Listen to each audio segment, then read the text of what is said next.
Obviously, not every situation is going to be the same, but I think having understanding of where you're willing to spend, also where are you willing to just like give it a shot, it's like really important.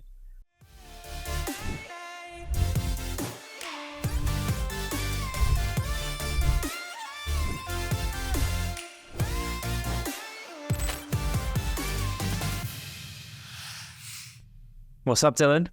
So hi, Daniel. How we doing? I'm doing amazing, man. I'm doing amazing. I'm super stoked to have you on the podcast.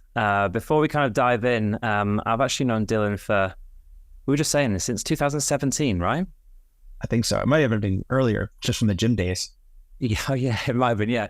So our history goes back to pumping iron in Gold's Gym down in Venice. Dillon was always far more jacked and aesthetic than me. So, right.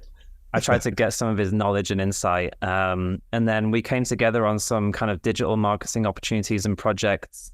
I went on to then found Mint, and you went on to do what you've been doing and are currently doing, which we'll dive into a second. To start off, great to see your progress and everything you've been doing over the last couple of years. Really kind of inspiring and super excited to dive in today. Why don't we start off with, I kind of know this based on our history, and you can go back to the gym days if you'd like. But what's your kind of five minute kind of career story of, where you started and what you're doing today? Awesome. Yeah. Kind of crazy to think that, this relationship was started, just from I guess an excitement around fitness, and, both of us has kind of gone to do our own things, but there's that kind of like, I don't know, and we could talk about this at some sense, but like that bridge between fitness and entrepreneurship. And I think there's like a lot to be said about just like, waking up and getting after it every day in the gym, and how that essentially like translates over to business. Anyway, again, we can unpack that in different ways later on. But so prior to starting Chubby Snacks, what I'm doing right now, selling peanut butter and jelly sandwiches, I was in digital marketing. I built out a boutique agency, mostly focusing on CPG and e-commerce brands. Where I found my niche was in Facebook, Instagram marketing, and then also chatbot marketing too, some automation type stuff, very basic in that sense. But yeah, I did that for about 4 years. Again, mostly just focusing on e-commerce. And then I just happened to start noticing that there was kind of a crazy trend happening in food and beverage, where brands were just popping up that were recreating traditional products with elevated nutritionals and better for you ingredients lists. And it just got me thinking, like I like to eat snacks, and obviously I'm a big foodie, and I was just looking for opportunity. And so I just kind of went to the drawing board, started thinking of like all the products that I like to eat as a kid, where I saw opportunity for disruption. And obviously I landed on the Uncrustable, and for good reason, right? The Uncrustable has been around for 20 plus years in the United States, primarily the United States product, but they're between their household penetration as well as just their parent company, Smucker's, there's just a lot of opportunity for them to sell those products. And I think in 2019, when I was thinking about doing this, they did like $360 million in sales of just peanut butter strawberry sandwiches, and primarily just in like conventional and like mass market grocers. And so where I saw the opportunity was in this kind of weird white space of like this evolved consumer who really likes to shop at like Whole Foods, Air Ones of the world, the Sprouts of the world, where they didn't have a product like this. And mostly because the Uncrustable specifically has ingredients in their product that doesn't prohibits them from being able to sell their product into those stores. So my thought was like, all right, I don't necessarily need to like compete directly with them just yet. It's more so like, how can I create opportunity based off where they can't play? And so e-commerce, direct to consumer was where my bread and butter was in terms of being a digital marketer.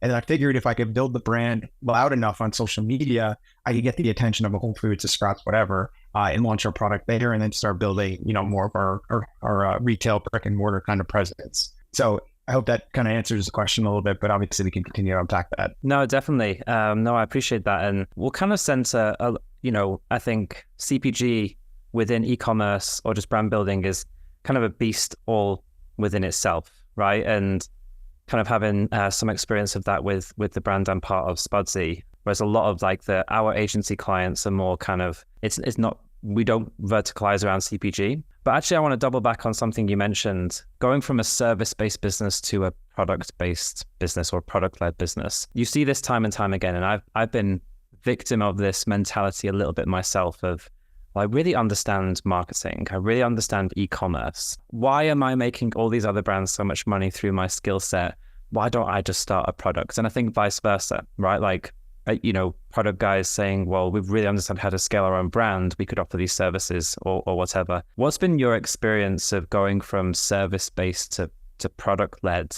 What are the nuances or differences or challenges of going from one type of business to the other? And I want to avoid like what's easier, because I think they both are challenging in their own rights, but what's been your experience with it? Yeah, the service-based business was great to an extent. Good cash flow, low overhead. Whereas on the flip side, I think some of the more challenging aspects of having your own brand and building your own brand is understanding just like your overhead, as well as, how to manage cash flow properly. We kind of talked about this pre-recording, is just the naivety around just jumping in and doing something. There's benefits and there's cons, obviously. And I think kind of understanding just like what it's going to take in order to be able to build a brand that's product based is really important prior to getting into it. And I'll be the first to tell you that, I jumped into the deepest part of the pool and was just like, fuck it, I'm going to try to figure out how to tread water as long as I need to. And granted, we've been lucky in some different ways, and we've been able to continue to like grow this business. But man, I didn't know what it was going to be like when I came to like ordering inventory and raw materials, and then understanding that like, you buy, our powders for our jams in March, and we're not actually going to see payment off of that raw material purchase until like August, September, potentially, given the way that, relationships with grocery stores and distributors work. So really having a better understanding of that, I think would have helped us quite a bit early on. But yeah, as you know, and as you can imagine, they're totally different. Being able to just sell a product online and market it through Instagram, Facebook it's not easy by any means, but once you nail down that skill, you're probably off onto a good path there. Whereas building a brand, it's managing that aspect of it, it's managing the operation side of it, and it's managing building the brand too. So there was just a lot more, or there are a lot more things that I have to focus on and my team has to focus on in order to make sure everything kind of comes together as one. And in those early days, like you mentioned, how did you learn how to do that, right? Because I think maybe a lot of people have an idea of a product, but finding a manufacturer or like figuring out how to even think about inventory and where to order from, or design for packaging and labels. Was it literally just a case of Google and searching, or what was your kind of pathway into it? I mean, that's a great question. I think in a sense, this is just where the entrepreneur kind of comes out, and like your abilities just to be kind of gritty and just, think that not necessarily that you know all the answers by any means, but you're willing to figure out whatever it takes or do whatever it takes to figure out, those kind of answers.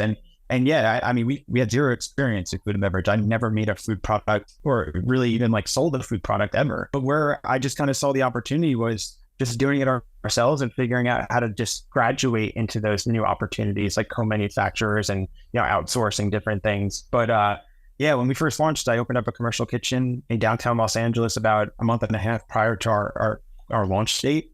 And we just started making sandwiches as if you would in your own kitchen.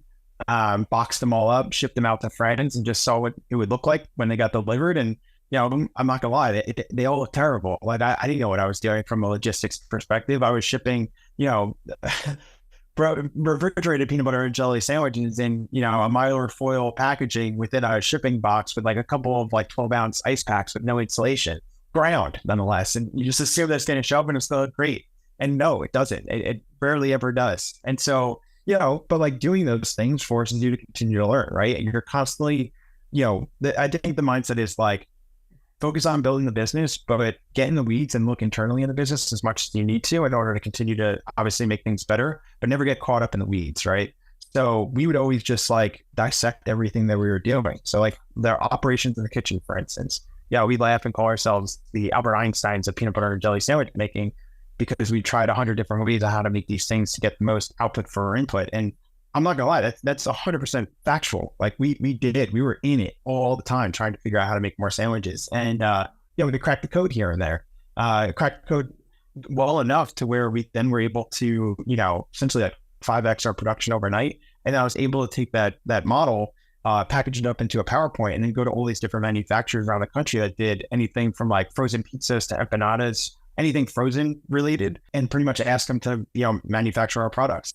And so, granted, we had some like good sales from online. We had, Whole Foods that wanted to bring us on. So there was like some good like attributes to where we were in the business that allowed us to be able to also scale up. But Yeah, I mean, a lot of it is just like really looking in and just like figuring it out as if you're an engineer, even if you're not, but thinking about it from a logical perspective of like, if I did this, can I potentially yield this? And trying that time and time over allows you to like obviously make some, some small wins. And those small wins, obviously, what that does to your mind in terms of just feeling a lot more accomplished. And you kind of lean on that for motivation, just to continue to think that you are smart enough, or you're at least smart enough to find out the answers. If it's not from what you're doing, it's from somebody else that you might meet or know. Yeah, definitely. And it goes back to, you kind of mentioned it. We were chatting before the call, like that naivety sometimes helps you, because really it's like, you got an idea, what have you got to lose? You'll kind of figure it out. So you kind of covered this a little bit in your answer, but maybe to kind of refine the point, leveraging your experience now, right? And looking at maybe some of the misconceptions of starting a brand, maybe specifically in the CPG vertical, what advice would you give, or what would you maybe do differently now with the experience that you gained that might give some inspiration or stuff to people in a similar position? I do think being an IT is like one of the best things that really ever happened to me when it came to like starting this type of business, just because if I knew what I do now, I mean, and I'm sure a lot of other CPG founders would probably say this, but I probably wouldn't do this. Like it was way harder than I ever anticipated.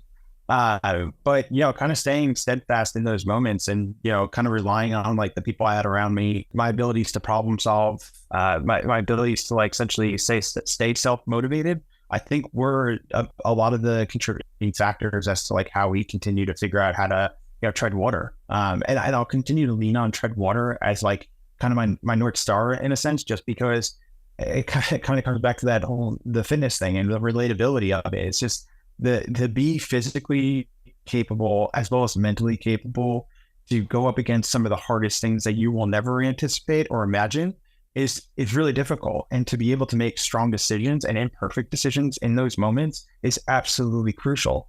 And so knowing that like you have a good head on your shoulders, but you also have good outside soundboards to be able to bounce these different situations and problems too is really important. And so a lot of that then comes to like fundraising and getting good people in your corner to help you continue to move down this journey is obviously crucial. And I think, focusing on your network and figuring out how to fundraise, I think will be absolutely crucial for anybody that's trying to get into CPG, because as we all know today, the economy is incredibly soft and it's very difficult to raise money. We're, in the fundraising winter, if you will. But, that's only dependent on, your network and your abilities to find capital, right? And get people to buy in on what it is that you're doing. And so I think like a lot of it really does come down to that mental component of just like staying true to yourself, but also staying very much like dedicated on figuring out how to problem solve. So I know that's not really like an answer that's easy to like really grasp, but really just like really playing into the strengths of the mind, I think it did really help me a lot over the course of the last 3 years. I think it's such an important part of entrepreneurship, and what people should understand about entrepreneurship is, again, you discussed it. Same for me. What I perceived to be the challenges weren't the challenges, and the challenges that I did face were far harder than anything I'd ever faced before. And I think there's a couple of things to note. One, you're not unique. It doesn't mean you're going to fail. That's just what it requires of you, because true of every single person I spoke to on this podcast, my circle of friends who are all entrepreneurs, a lot of them far more successful if you look at the checks and balances than I am. That's just what it takes. I actually, I don't want to go too much on this, but I heard Alex Hormozy. One of the few things I really like that he says is just hard is just what hard is. I think where people can maybe come unstuck is when they think this is exceptionally hard just for me, right? That mindset, I think, is a limiting belief. That's just what it feels like to build something from scratch. And I think if you can attach that mindset and just have like resilience and realize that you are growing, you are making forward steps as long as you continue through it, and just understanding, well, this is just what it takes. This is just what it feels like. If you accept that, I think it makes it not easier, but at least you understand this isn't only uniquely hard for me. So many people go through similar challenges. Absolutely. Yeah. I think in general, just like removing the ego from the situation is like incredibly beneficial. Knowing that like you might not be the smartest person in the room, but like you have people around you that are incredibly intelligent in a specific thing that might specifically affect one aspect of your business is like really important to just like swallow your pride and like ask for help. Like majority of the people out there that you associate yourself with as you're building a brand similar to ours is that everybody wants to help. and you find people that have the skills and the knowledge of doing it before you do. And their biggest thing is like, they want to pay it forward. Yeah. I don't know. I think like just seeking that out and just also just understanding that like, you don't have to be the smartest person in the room. And that's a huge benefit and a huge like characteristic aspect too. I agree. You mentioned fundraising there. Actually, I'm keen to get your perspective on one, what do you think the future of venture within kind of like e-commerce or brands is? As you mentioned, we're kind of in a bit of a downturn or a winter right now. What do you think the future looks like? This is probably something that I speak to the most to founders about, mostly just because I think we've done a good job at fundraising. And for some context, I didn't come from a wealthy family. All the money that I made from doing digital marketing is all the money that I put into Chubby Snacks. I had about $50,000, my own money. I was able to raise some friends and family earlier to kind of match that. But, you know, I again, being naive, didn't know anything. And so within like 3 months, I pretty much was like out of business. Like I lost all my money. I have screenshots I've saved in my phone of like the negative dollars that I had in every single personal bank account, as well as like my business bank accounts, as well as my credit card. And it was a horrific view. But, you know, again, just staying, you know, true to myself and staying steadfast on what it is that I believed in, I was able to start collecting checks and keeping the doors open. And I mentioned it to you is that, yeah, we've been in business for close to 3 years now. Yeah, I guess like there's like that period where we got hit with the cease and desist from Smuckers that I had to like kind of close down business for a little bit. But in a sense, it's been like 2.5 to 3 years. And that time, I pretty much had to raise like $50,000 to $100,000 every month. So it's like 24 to 30 months essentially. We had to raise $50,000 to $100,000 in order to keep the lights on. And so you think about that in terms of, you know, going to an investor and being like, hey, these are all the reasons why you should invest in me. And then they, you know, happen to ask you about what your cash flow looks like right now. And it's like, you got to figure out ways to like make it seem that you're not desperate for that cash. You can't go into that room and tell an investor, hey, I got 30 days left before the business goes out. I need you to send me that check ASAP.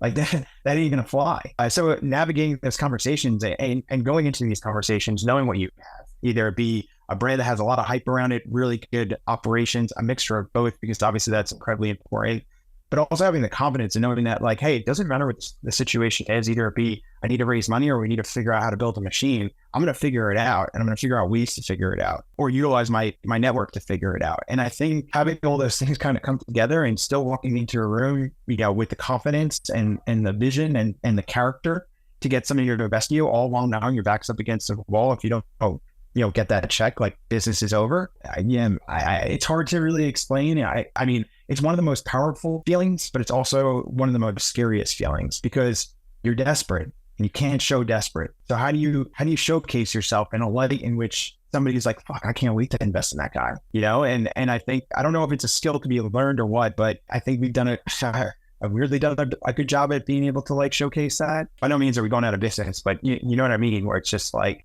you don't know what you don't know. How have you balanced that from like a personal perspective, right? Because that's a lot of pressure and stress to be carrying month after month after month. What do you do to balance, because there's the business and then there's you as a person. And I think, any entrepreneur goes through a phase where they are the business. Good day, you're good. Bad day, you're bad. And it's so easy for that to blur into your personal life. What do you do to somewhat keep them separate? And I know it's a challenge. It's an ongoing challenge. I don't know anybody who does it perfectly, but what are some of the tactics or things that you do to kind of help create some form of balance to just, I guess, keep you sane? Tough question for sure. But yeah, I mean, it is very difficult to compartmentalize personal and business, especially when like your livelihood is solely reliant on this business, right? And so when shit hits the fan, you're feeling it. Doesn't matter, if it's 9 to 5 or 12 o'clock in the morning, like you're feeling it, and it's difficult. And I for me, I kind of just like, I try to make it as simple as possible. Yeah, I go to sleep early.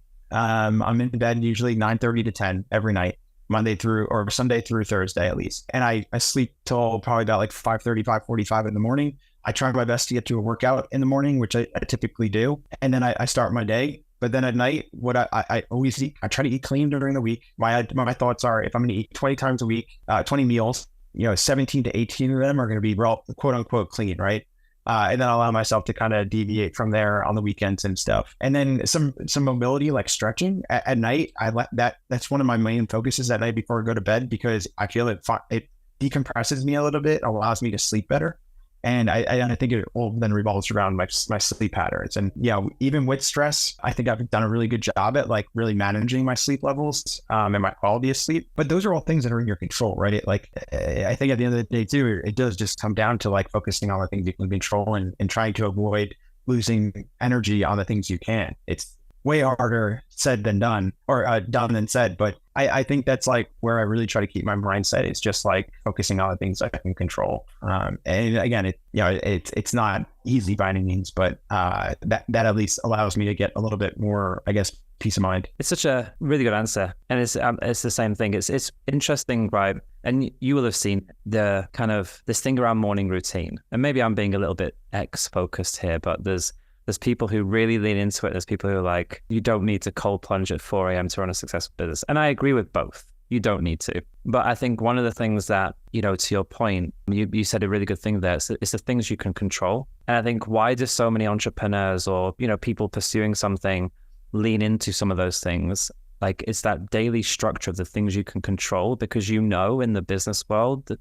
you can't control the outcomes. So I think that grounding of, well, I can get up at this time, I can do these things, whatever they are, whether it's cold plunge or read a book or go to the gym or whatever it is, doesn't really matter. I don't think it has an influence on your success as a business person, but I think it's those foundational routine things that keep you grounded because you can control them, you can control the outcomes of them. That's so important to maintaining some level of life stability, because when you open up the laptop or the emails or you get started with your day, very few of those variables you can have direct control over the exact outcome that you want to achieve. Yeah, I think like it's very easy to kind of get caught up in like the hustle mentality of entrepreneurship too, which don't get me wrong, like I definitely play into at times, because I think like hustling is kind of like my underlying mantra in a sense. I grew up like a hustler and I'm always going to be a hustler, right?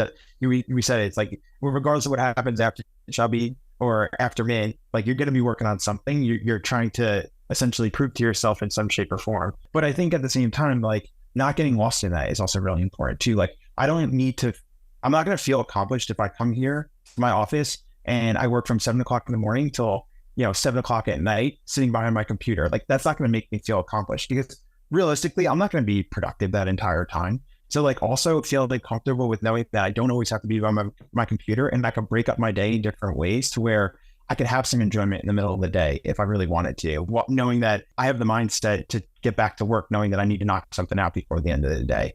And I think having good control on how you could like, kind of separate your day in different type of like tranches, I think is also really important too. And not beating yourself up over like thinking that you need to like be in front of the computer all damn day. Like that's not going to help anybody, let alone yourself. Yeah, I totally agree. I've been through all the phases of doing all the wrong things.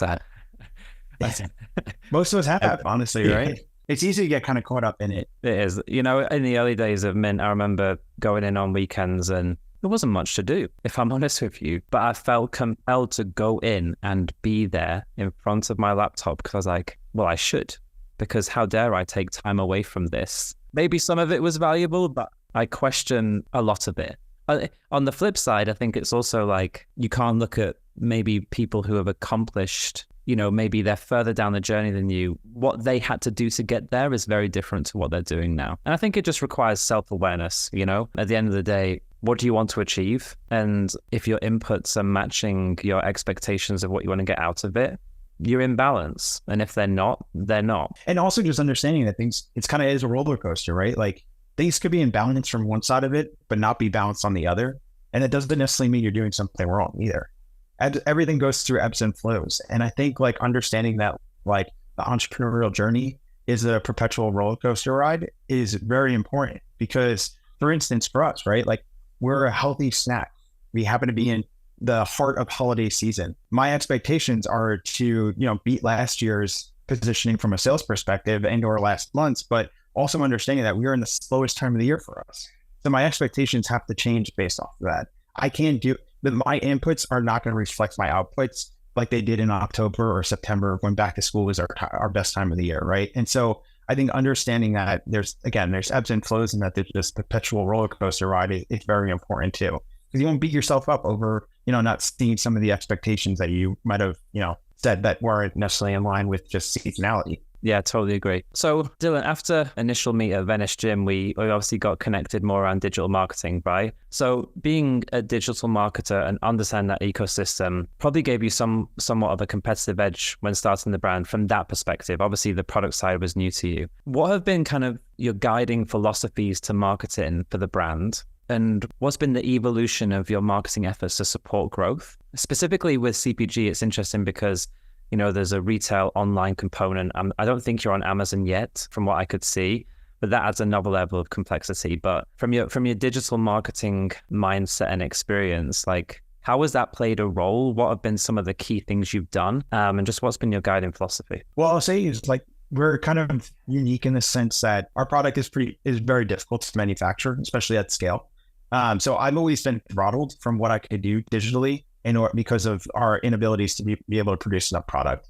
Like when we first launched direct to consumer, I mean, we were crushing. Like, I mean, I was seeing CPAs on Facebook and Instagram that I've never seen before ever in my digital marketing days. And so, you know, I think we've done a good job at building brand, creating cool packaging, creating cool brand identity. That's helped a lot with just like, you know, getting in front of a lot of consumers. I think where our focus immediately was just like targeting a specific consumer, i.e. the family, right? Like Smucker actually said it best. The gateway into the entire family's eating habits is through the kids' lunchbox. So we focused all of our attention on how we could get into the kids' lunchbox, knowing that the kid's going to be the one that eats us, and they're going to give the validation to the mom then purchasing us. And so online, it's, you know, I think it's a popular demographic to go after, moms and families. But I think if you could harness your messaging and your creativeness enough, like it's not the most difficult group of consumers to convert over. So I think that played very, very big role for us early on. And that ultimately opened up the opportunity for us to get into retail. And so once retail came into the fold, I had to switch my entire business model. We went from selling direct to consumer only to now grocery and retail distributors. And let me tell you, that was not easy either. Like we were selling a sandwich online for $4 plus shipping per sandwich. Whereas transitioning into retail, I could only sell a sandwich for $1.50 to a distributor. So figuring out how to just even navigate the balance of like how to calculate our ad spend to what our product now costs and sells for was a bit of a tricky situation. But nonetheless, it ended up working out in a sense. But yeah, we pivoted completely. I just focused on, you know, geo-targeting different grocery stores that we were selling it to drive trialists, drive, you know, velocity and retention. But it wasn't easy, and it still isn't easy. There's a lot of gray area. You know, like, you know, too well is you convert somebody on Instagram, Facebook, you immediately see a conversion come up, and now you could track that. Whereas in retail, there's no fluid system of this is what actions I'm doing from a digital marketing perspective. Here's the result. So trying to figure out ways to bridge the gap and also kind of get a feel or a pulse check on whether or not it's working had definitely created some complexities, but I think we're doing a good job at like kind of proving out what we can prove. Which is exciting, obviously. And we're mostly just seeing that through our weekly reports from our different grocers that we're in. But Amazon is an interesting one. We're actually launching on Amazon in about a month and a half. This will be our first time selling on Amazon. And we're also launching back on direct consumer, which will be our first time selling direct consumer in 2023. So since 2022. So I'm really excited for that just because it gives me a lot more of what I'm used to, which is going to be fun. But yeah, I think now because we have a machine and we have the automation set up, I have now the ability to now start, you know, kind of expanding our marketing into all these different channels and different opportunities to see where we, you know, have some really good ROI and where I think we could like really lean into. That's interesting that your roots were DTC, but couldn't support it from a scale perspective due to manufacturing. Went into retail and you're in Kroger, Ralph's, Target, and many more. And now you're going back into digital. You know, that pivot from doing geo-targeting kind of awareness campaigns to support retail expansion, now going back to e-commerce. Is there a priority? What's driving that decision? I'm guessing it's like the scale, your capabilities, because I saw you recently just announced you got your own production line, which I'd love to touch upon actually in a second.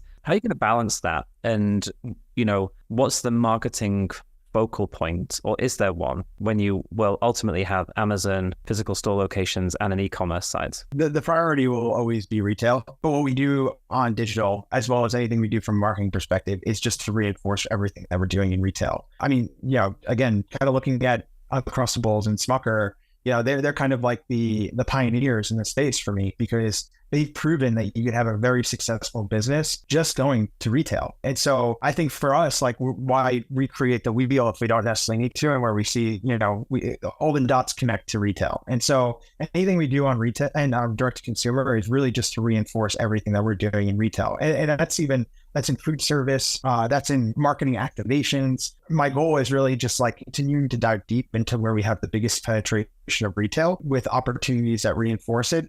And online is just a really good way for us to, drive trial and build brand awareness. I ultimately love for us to be able to convert consumers direct to consumer at Amazon, and then have them become loyal customers into the grocery store near them. That's the ultimate goal. But I think pulling those levers and understanding also like how to make everything work from a unit economics perspective is also going to be really important. We are, again, shipping frozen products across the country, so you can imagine it's not the cheapest thing either. So making sure that our margin is set up for success for retail as well as direct to consumer is obviously really important. Yeah, that's really interesting. And again, like that's why I was kind of mentioning CPG. Whilst you can put it into the same categorizations of e-com, Amazon, retail, it's a different beast when you factor in like the different manufacturing, the shipping, the cost of shipping, shelf life of products. The consumer journey is different. So let's say it's like, I'm a lover of a fashion brand. I can buy it online. I can buy it in a store. That what guides where I buy it from and when is very different to a consumable product. And I think like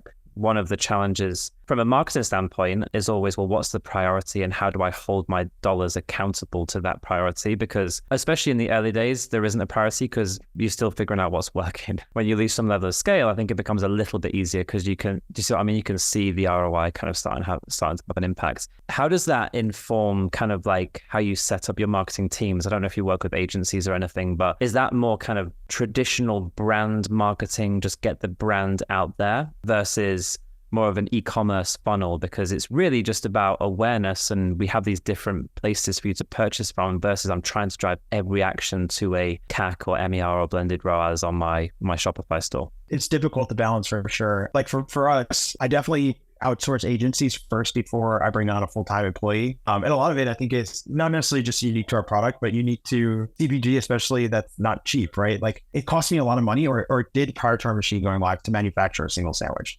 So all the money that I raised, all the money that I made always went to operations. So because of that, that stretched our resources and made it so that my core team, which is just me and my two business partners, we had to do everything, right? So we're figuring out the branding and the brand awareness campaigns. We're doing all the Facebook, Instagram marketing, which we've done in the past anyway. So obviously we have some experience there, but then figuring out how to like strategize and hire street teams to help us push demos at store level, how to bring on merchandisers to help us make sure that our products are on shelf, figuring out in-store coupons and how to shoot those out to consumers. Like those were all like very interesting learning experiences for us, because we had no idea anything about like shopper marketing, right? And so I think we have a pretty good pulse on it right now, but where I think like we'll continue to like lead into is just how we could do, and I hate to say it, but like kind of like a fast hire, fast fire mentality right now while we're still really lean. Not that I'm trying to bring people on, utilize them, and then just fire them, but like an agency, for instance, it's a little bit easier to bring them on and then offboard them if you need to. But I think for us, like staying lean right now and kind of trying a lot of different things, but not being locked down with like a full-time employee is really beneficial for us to be able to move fast. What's your vetting process for agencies? I think that's a lot of brands kind of struggle with that. What's your advice for brands who are thinking about, because as running an agency, I'm very fully aware of like the benefits, the downfalls, the stages of a business and when you need an agency versus when you don't. What advice would you give for brands who are listening to this, who are like, do I need an agency? Do I not? I would weigh out like the amount of time and resources it's going to take for you to be able to like, not necessarily master a platform or a channel, but like have a really good understanding of performance on a channel and what it's going to take. I think for me, I over the course of the years prior to Chubby, I had experience from Google AdWords to, like plug and play web development to email marketing to Facebook, Instagram. So like, I thought I had a pretty good finger on the pulse in terms of like what it was going to take in order to be able to like scale out those platforms. But I think like for a brand or a founder that doesn't have that, I think again, like putting effort into something, but then quickly realizing if it's going to take too much of your time or if it's not, is a really, I think that's an internal situation that you need to just kind of be true about. But I do think that like agencies, there are a lot of good agencies out there. Where I just don't want to put myself in a situation is like feeling like I'm in a system where it's just like a template of like one size fits all. And I think you kind of get a pretty good understanding of that when you talk to different agencies. Like, are they more boutique? Because if they're more boutique, yeah, you might pay a little bit more, but you're going to get a lot higher of a touch point from that agency. Whereas like you talk to one that you know is working with an array of different clients across a bunch of different categories, you kind of quickly understand that like, all right, they're going to throw me into this template, and this template's either going to work or it's not going to work. But then also understanding that like, all right, if it is going to work, or even if it isn't, like being able to like negotiate that contract to be able to pull the plug if I need to very quickly. And obviously not every situation is going to be the same, but I think having understanding of where you're willing to spend, also where you're willing to just like give it a shot, it's like really important. And for me, I'd like to think that I'd be willing to spend a little bit more just to get a little bit more of like a unique relationship with that agency. I think tends to go a longer way. Yeah, makes sense. One of the things I've seen a lot of CPG brands do more of, and I love seeing it actually, or just brands in general, is other brand partnerships. And, you know, there's natural benefits of cross-pollination into different audiences and stuff like this for one-off launches. It creates a moment around the brand, which I think is always exciting. I don't know if it's too recent, but you did one with Chomps, right? So how did that come about? What was the process of striking the partnership? Was it worth it? And is it part of your go-forward strategy? Yeah, this is like, this is really exciting stuff, especially from being like a marketer or like, you know, kind of, I guess my role more on the brand side. Just because it allows you to think outside the box to be creative, right? This is like a numbers thing. This is a quality thing, right? And so I think for us, when we think about partnerships and collaborations, it's definitely about how we can move the brand forward. Specifically, the Chomps one, I think is interesting because that was a very innocent campaign, surface level. But if you peel back the layers, it was monumental for us in terms of our future. And I'm going to have to give it away because it is what it is. But so I guess let me double back real quick. That whole relationship started because we were at Expo West, which is a big food show in California. And Chomps employees were there, and they were walking around with a microphone attached to one of their meat sticks. And it was like the meat stick, you know, interviewer. And so, you know, you go there, you got to kind of be loud and, you know, stand out amongst the other brands that are there. So my dumbass was walking around in like this big purple furry jacket. And so I stood out like a sore thumb. And so, you know, the team came over from Chomps and they're like, oh, we got an interview with the meat stick, yada, yada, yada. And we're like, all right, yeah, let's do it. So we had this little interview. They posted it on Instagram and it got some like pretty good views and impressions and whatnot. And it just so happened to be a week before April Fool's Day. And so I immediately DM'd them after that post went live. And I was like, what are you guys doing for April Fool's? And they were like, oh, let's chat about it. I'm like, all right, cool. So we got on the call and I'm like, I really want to do a Hot Pocket, Better For You Hot Pocket. And I was like, why don't we just like throw our bread and our cloud shape and then put your ingredients as well, some like sauce and cheese in there. They're like, let's do it. So surface level, again, it's just a fun campaign to do for April Fools. We built out a landing page. We did marketing, email campaigns, all of these posts on Instagram, yada, yada, yada. Got all this hype around it. But the reason why we did it is because we eventually want to come out with a Better For You Hot Pocket. And so what better opportunity was there than an April Fool's campaign to just tease the idea of Chubby Snacks, known for PB&Js,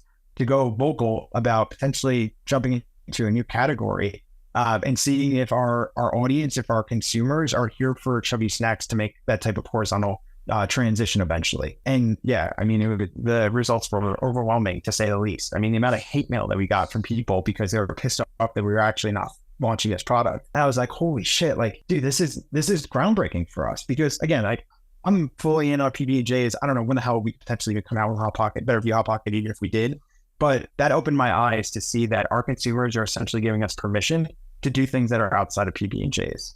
And so when I think about collaborations and campaigns and partnerships, I do think about it in the sense of, yes, brand moment for sure. But if I launch this collaboration with this jam company or this nut butter company or this chocolate hazelnut company, is there opportunity for me to have that product then live in our portfolio of products in retail? And if the results from our direct consumer limited edition run on that are high, you know, that's a really good understanding of whether or not this could potentially succeed in retail and create, you know, obviously a bigger moat around our brand. That's really smart. A bit long-winded, but that's the thought process. No, I love that. Sorry. I saw the picture of you actually at Expo West on your LinkedIn. You looked great, mate. You looked I appreciate it. And the PB&J pimp, so. Okay.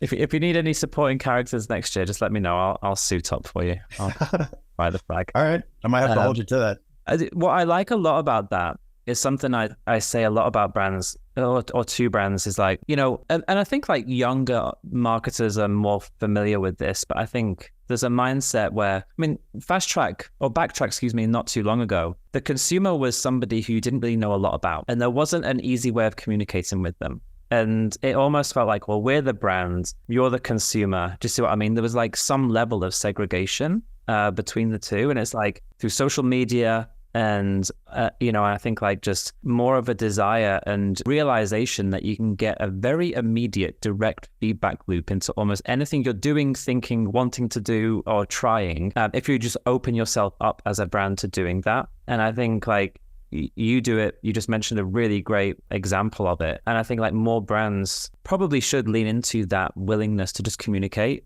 with the consumers, because they will tell you what they like, what they don't like, what they want. And like testing things like that can really have like meaningful impact on how you think about the future of a brand, whether it's, could be a variety of things, whether it informs future kind of like products, whether it informs like, well, just what do you like that we're doing as a brand? And I think that's one way of doing it. That's a really interesting, unique way of doing it. But like bring that down to a base level, just how you talk to consumers through your email, through your SMS, through your social media platforms, I think is so important. And I see that, so a lot of brands talk about just how they use those channels. It doesn't just inform you, but it builds a relationship with your consumers that just helps when it comes to retention, loyalty, and everything else. Most definitely. I think it also just like creates vulnerability from the brand's perspective too. Like consumers want to know that like a brand is a specific size, or that they're dealing with X and Y and Z reasons. Like look at Smile Direct Club just this week went bankrupt. They closed all operations, but they had like a bunch of their clients and consumers that were on like these 6-month programs, like to get their teeth fixed, and they just closed the door without any type of notice. It's like that should never really happen realistically. Like if you're transparent with your audience. And I think like you brought up a really good point, the feedback loop, right? Having the ability to make it a two-way conversation is really important, and asking the hard questions and telling your audience like the truth of the matter, I think just goes a long way with like making your brand look more human.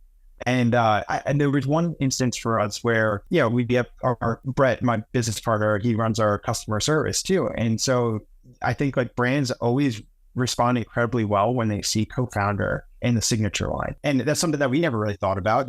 There's not even much scalability there, but the fact that he is answering emails and taking time out of his day to answer those emails is huge. And I remember one day some lady got mad because like a product showed up and it was like soggy or something.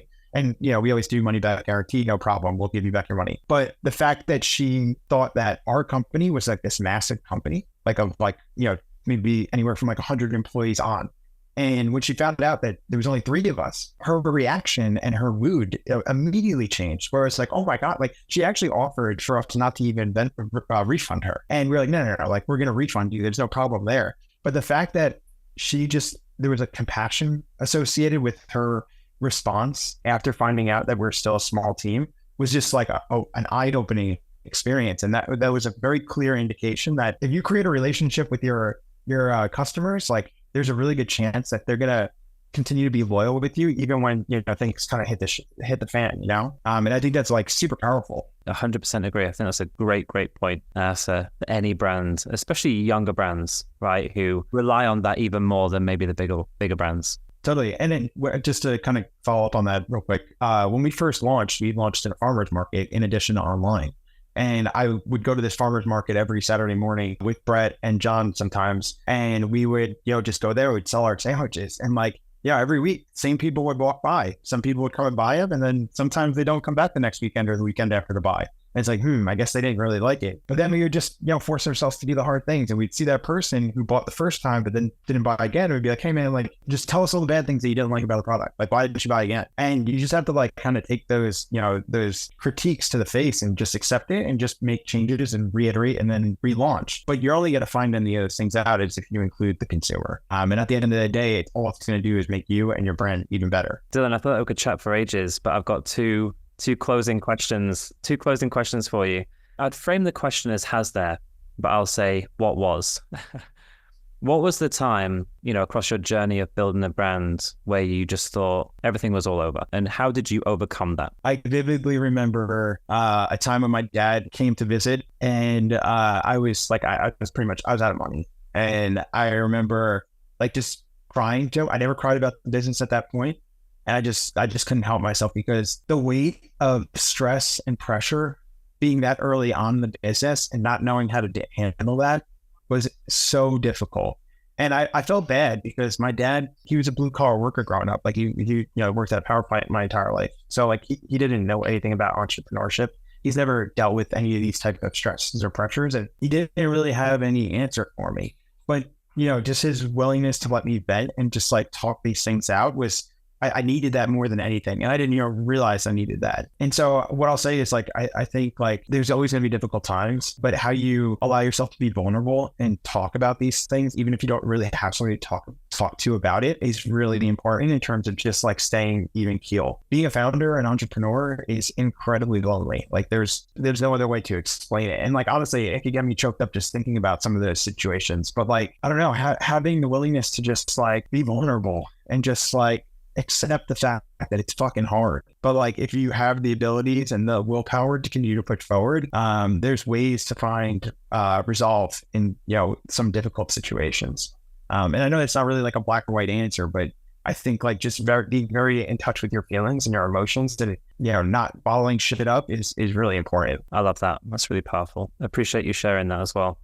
As an entrepreneur or building the brand, what do you derive the most joy from? I think it's actually my team. So Brett runs all the operations and all the logistics, supply chain. John runs all the sales and finance. And I think seeing enjoyment from Brett, because Brett's been in the weeds the most out of anybody in the business. I mean, when we had the commercial kitchen in downtown LA, we had 2 shifts going every day in a 500 square foot room with, I think 25 employees at the height of it.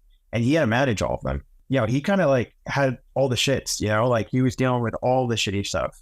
And so seeing him and John in different ways, just be able to get excitement over problem solving and just being in it for long enough to where we could see the light at the end of the tunnel is incredibly glorifying. Mostly because they're learning at an exorbitant rate, right? I mean, we always say that starting this business and doing this business is a master's degree on steroids, right? And knowing who they were as individuals prior to getting into Chubby with me and seeing who they are today in terms of what their skills are, and I guess the amount that people seek out them for advice is, that's one of the best things I've ever experienced. Just because, and not that I take any possession in that or ownership in that, but the fact that my stupid idea of coming up with the peanut butter jelly sandwich has allowed these 2 guys to essentially harness new skills and become thought leaders and experts in frozen foods is by far one of the coolest things I've ever experienced. Love that. That's an amazing response.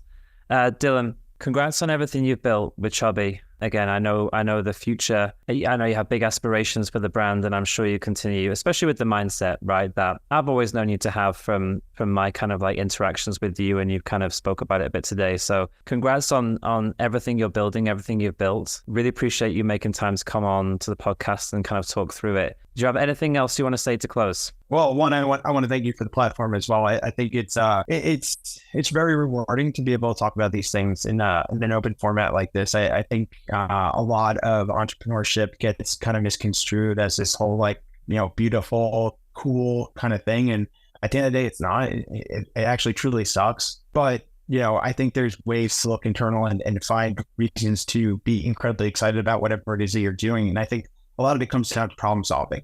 And again, being okay with making imperfect decisions and leading with that intuition. And so I guess what I could say is just stay true to those things.